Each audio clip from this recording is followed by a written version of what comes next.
ऐसा है, radius of curvature चाहिए तुम्हें, क्या चाहिए? Radius of curvature.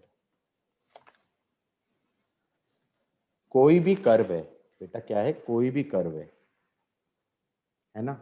हाँ। तो किसी भी कर्व पे मुझे किसी पॉइंट पे रेडियस ऑफ कर्वेचर निकालना है। तो कोई पार्टिकल मान लो किसी कर्व के अलोंग चल रहा है, कोई पार्टिकल मान लो इस कर्व के अलोंग चल रहा है, तो किसी भी पॉइंट पे अगर देखा जाए तो वेलोसिटी टेंजेंट के अलोंग होगी। हाँ। वेलोसिटी तो टेंजेंट के अलोंग होगी। इस पॉइंट पे एक्सेलरेशन भी निकाल लो, इस पॉइंट पे एक्सेलरेशन निकाल लो। वो एक्सेलरेशन कैसे भी हो सकती है, वो एक्सेलरेशन ऐसे भी हो सकती है, चलेगा? हाँ।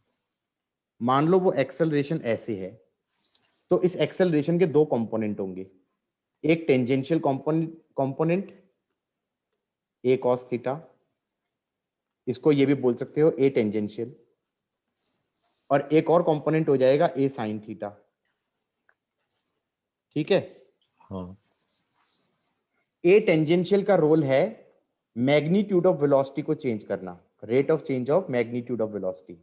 ये याद रखना कि ए टेंजेंशियल क्या करता है, मैग्नीट्यूड को चेंज करता है। और जो ये वाली एक्सेलरेशन है ना, ये जो एक्सेलरेशन है, नेट एक्सेलरेशन है, वो एक्सेलरेशन वेक्टर है, वो technically dv by d t होता है। ठीक है? और जो ये ए परपेंडिकुलर है, ए परपेंडिकुलर है, ये वेलोसिटी की डायरेक्शन को चेंज करता है, ये वेलोसिटी की डायरेक्शन को चेंज करता है, चलेगा? अब ज्यादा समझना नहीं है, बस याद कर लो क्या होता है। एक्सेलरेशन जो नेट है वो तो डी बाई डी टी हो गया। हाँ। एक्सेलरेशन जरूरी नहीं है टेंजेंट के अलोंग हो, क्योंकि टेंजेंट के अलोंग ही होगी तो डायरेक्शन चेंज ही नहीं होगी, फिर तो वन डी मोशन हो जाएगा, हाँ या ना? हाँ। हाँ। हाँ। और एक्सेलरेशन ए कॉस थीटा नहीं है, मान लो एक्सेलरेशन सारी परपेंडिकुलर ही है, ए परपेंडिकुलर है, तो इसका मतलब मैग्नीट्यूड चेंज नहीं हो रहा होगा इस इंस्टेंट पे, उस इंस्टेंट पे सिर्फ डायरेक्शन चेंज हो रही होगी, हाँ या ना? हाँ। हाँ। और ए परपेंडिकुलर डायरेक्शन चेंज करता है। अब क्या करना है, ए परपेंडिकुलर को वी स्क्वेयर बाय आर लिख दो। हालांकि ये कब लिखना चाहिए, सिर्फ सर्कुलर मोशन में लिखना चाहिए, हाँ। लेकिन मैंने कहा यहां पर भी लिख दो वी स्क्वेयर बाय आर।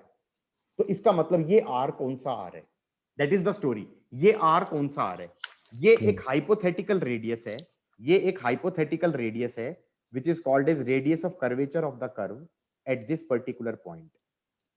अब समझ में आ गया? What is this r? This is radius of curvature of a curve at this particular point. अब यहां पर अगर कर्व ज्यादा फ्लैट होगा, अगर कर्व ज्यादा फ्लैट होगा तो रेडियस ऑफ कर्वेचर बड़ा हो जाएगा। जैसे मान लो फ्लैट ऐसे कर्व है, और यहां पर अगर एकदम से चेंज हो रहा है तो रेडियस ऑफ कर्वेचर छोटा हो जाएगा। यहां पे रेडियस ऑफ कर्वेचर बड़ा हो जाएगा, यहां पे रेडियस ऑफ कर्वेचर छोटा हो जाएगा। ठीक है? अब मैं तुम्हें बता दूं कि एक्चुअल डेफिनेशन क्या थी। Radius of curvature of a curve at a point is the radius of a hypothetical circle. Which hypothetical circle? A part of curve, a small part of curve can be thought of as arc of a circle. A small part of curve can be thought of as arc of a circle. तो उस circle की जो arc का radius है, that is radius of curvature of curve. ठीक है? अगर इसमें देखा जाए तो स्टेप्स हो गए। पहला स्टेप हो गया वेलोसिटी निकालना, सेकंड स्टेप हो गया एक्सेलरेशन निकालना, थर्ड स्टेप हो गया एक्सेलरेशन का परपेंडिकुलर कंपोनेंट निकालना, perpendicular to velocity. Please velocity को रिजॉल्व मत कर देना, किसको रिजॉल्व करना है? एक्सेलरेशन। और ए परपेंडिकुलर को लिख देना वी स्क्वायर बाय आर। चलेगा? हाँ चलेगा। अब जैसे फॉर एग्जांपल हमारे पास प्रोजेक्टाइल मोशन है, हमारे पास प्रोजेक्टाइल मोशन है कि हमने किसी प्रोजेक्टाइल को फेंका, यू से फेंका एंगल थीटा पे।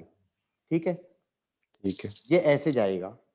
This is a downward opening parabola, this is a downward opening parabola. ये तुम्हें भी पता है, मुझे भी पता है। मुझे ये भी पता है कि भाई इक्वेशन ऑफ ट्रैजेक्टरी क्या होती है, y is equal to x tan theta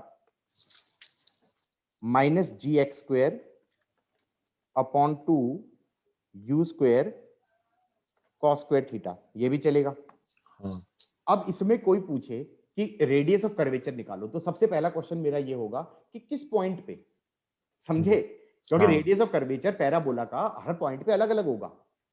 अगर मान लो कभी पूछ लिया कि किसी पॉइंट पे जहां पे वेलोसिटी हॉरिजॉन्टल के साथ एंगल अल्फा बना रही है, वहां पे रेडियस ऑफ कर्वेचर निकालो कि वो हॉरिजॉन्टल के साथ एंगल अल्फा बना रही है। तो क्या मैं कह सकता हूं स्पीड मान लो v, एक्स कंपोनेंट सेम रहेगा क्योंकि एक्सेलरेशन नहीं है, तो पहले तो v निकालना पड़ेगा। हम यहां पे कह देंगे v cos alpha is u cos theta, v cos alpha is u cos theta, v की वैल्यू आ गई u cos theta upon cos alpha. चलेगा? हाँ अब यहां पे acceleration, acceleration is g downwards, acceleration is g downwards. अब ये बताओ बच्चे कौन सी गलती करेंगे यहाँ पे? वो v को रिजॉल्व करेंगे, जबकि v को रिजॉल्व नहीं करना। रिजॉल्व किसको करना है? एक्सेलरेशन जी को को। करना है। हाँ, हाँ g को रिजॉल्व करना है। कौन सी एक्सिस के अलोंग रिजॉल्व करना है? एक वेलोसिटी वाला एक्सिस हो गया, एक उसके परपेंडिकुलर हो गया, हाँ या ना? हाँ तो हम ये कह सकते हैं ये वाला एंगल अल्फा होगा, ये हो जाएगा g cos अल्फा, ये हो जाएगा g sin अल्फा। ठीक है?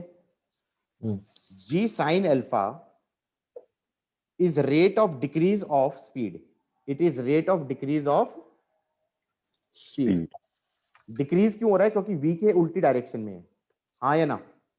हाँ ठीक है। अब तुम कहोगे ये क्यों बताया मैंने? यार कल के क्वेश्चन में जरूरी थोड़ी है रेडियस ऑफ कर्वेचर ही पूछे, वो ये भी तो पूछ सकता है what is the rate of decrease of speed, what is the rate of change of speed at this particular point. अब तुम सोच रहे होगे ये क्या पूछ लिया, मैं कहूंगा वो बेसिकली ए टेंजेंशियल पूछ रहा है, हाँ या ना? हाँ और g cos थीटा को लिख देना सीधा v square by r, done. v को लिख देना यहां से u square cos square theta upon cos square alpha by r। चलेगा? This is radius of curvature at this particular point, this is radius of curvature at this particular point. Got it और not? Yes got it. अब मान लो इसी question में u से फेंका गया था, लिख लिया ना? Should I? नहीं मैं नहीं लिखा तो लिखना जरूरी है, ठीक है? ठीक। मान लो हमने u से फेंका, एंगल थीटा पे फेंका बेटा, और ये ऐसे गया। अब जैसे हाईएस्ट पॉइंट है, हाईएस्ट पॉइंट पे स्पीड हो जाएगी u cos थीटा, चलेगा? हाँ और एक्सेलरेशन हो जाएगा g डाउनवर्ड। अब क्या मैं कह सकता हूं कि a टेंजेंशियल हाईएस्ट पॉइंट पे 0 है? That make some sense. Yes और a सेंट्रीपिटल क्या हो गया? g हो गया, a परपेंडिकुलर, इसको लिख देना v square by r। Now this is the radius of curvature of the curve at this point, this is the radius of curvature of curve at this point। ये r और ये वाला r अलग अलग होगा, जो ऊपर आ रहा था वो ये वाला रेडियस रहा होगा, हाँ या ना? हाँ वो ये वाला रेडियस रहा होगा। अभी हमने हाईएस्ट पॉइंट का रेडियस ऑफ कर्वेचर निकाला है। अल्फा 0 डालते हैं। ऐसे मत करो ना, मतलब ये पेपर में आएगा पहले मैं अल्फा के निकाल के 0 डालूंगा, ऐसा क्यों करूंगा मैं? अपना काम क्यों बढ़ाऊंगा? हाँ ठीक है?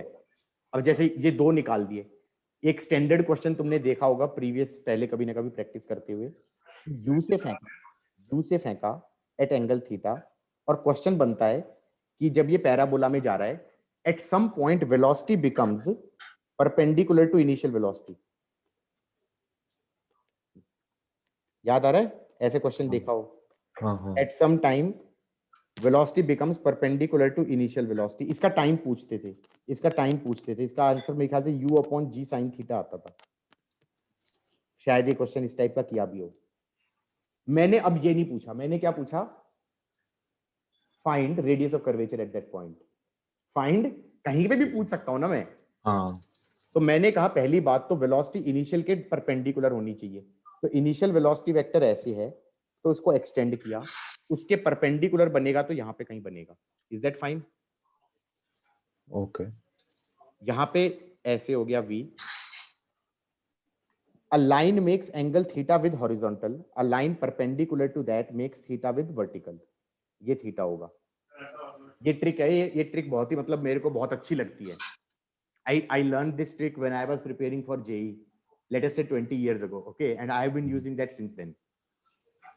तुम पहली बार सुन रहे होगे, line makes angle theta with horizontal, a line perpendicular to that makes theta with vertical. सही है? हाँ, थोड़ी फील कम सी आ रही है ना, थोड़ी फील कम सी आ रही है कि ये कैसे कर दिया एकदम से. I can show you this thing. Where is the pen? Okay. दो म्यूचुअली परपेंडिकुलर लाइन है, ठीक है? हाँ, एक को एंगल थीटा से घुमा दो, तो वो वर्टिकल से थीटा घूमेगी या नहीं घूमेगी? हाँ, तो a line makes angle theta with horizontal, then a line perpendicular to that line makes angle theta with vertical. हाँ, समझ आ गया. ठीक है, तो यहां से ये बहुत ही अच्छा तरीका है एंगल निकालने का कि भाई एक लाइन एंगल थीटा बना रही है हॉरिजॉन्टल से, तो वेलोसिटी वाला जो फाइनल वेलोसिटी वाला वेक्टर है वो वर्टिकल से थीटा बनाएगा क्योंकि वो उसके परपेंडिकुलर है ना. हाँ, तो यहां से टाइम तो ऐसे निकालते थे, हम कह देते थे एक्स कंपोनेंट में वेलोसिटी सेम रहती है तो u cos theta should is nothing but v sin theta. तो v आ गया u cos theta upon sin theta. x component of velocity remains same, acceleration is in y axis. हाँ या ना? और हाँ. टाइम निकालते थे y एक्सिस से. ऊपर वाली डायरेक्शन पॉजिटिव ले लो, नीचे वाली डायरेक्शन नेगेटिव ले लो. तो इनिशियल वेलोसिटी हो गई u sin theta minus gt is minus v cos theta. और अब v की वैल्यू यहां से यहां डाल देना, इससे t आ जाएगा u by g sin theta. समझ में आ गया? हाँ, समझ आ गया. लेकिन I am not interested that in that anymore. I am more interested in find radius of curvature. Find radius of curvature at this point. Acceleration g downward है, किसको रिजॉल्व करना है, v को या g को? जी को. तो एक ये एक्सिस ले लो, एक ये एक्सिस ले लो. ठीक है, ये g cos थीटा हो गया, ये g cos थीटा हो गया और ये g sin थीटा हो गया. g sin थीटा को लिख देना v स्क्वायर बाय r और v को क्या लिखोगे, ये चीज, तो रेडियस ऑफ कर्वेचर आ जाएगा. तो v स्क्वायर हो जाएगा u square cot square theta. चलेगा ना? हाँ, ये इस पॉइंट का रेडियस ऑफ कर्वेचर हो गया. अब ये तो हो गया फिजिक्स के पॉइंट ऑफ व्यू से, ये तो हो गया फिजिक्स के पॉइंट ऑफ व्यू से. इतना ही टेक्निकली तुम्हें आना चाहिए, इतना ही टेक्निकली तुम्हें आना चाहिए. लेकिन अब तुम गलती से इरोडो ट्राई कर रहे हो. दैट इज द प्रॉब्लम ना, तुम इरोडो ट्राई कर रहे हो. तो इरोडो is not technically meant for जेयू if you think over it. तो फर्स्ट ईयर में एक फॉर्मूला करते हैं हम, उसका डेरिवेशन इसी चीज पे बेस्ड है जो मैंने समझाया है अभी. ठीक है, जो मैंने समझाया है रेडियस ऑफ कर्वेचर उसी चीज पे बेस्ड फॉर्मूला है. वो फॉर्मूला जनरल फॉर्मूला है. That formula is for any equation y equal to F X दे दिया, y equal to F X दे दिया, और कोई भी फंक्शन है उसमें कहीं पे भी तुम्हें रेडियस ऑफ कर्वेचर निकालना है, या कोई भी कर्व है उसमें कहीं पे भी रेडियस ऑफ कर्वेचर निकालना है.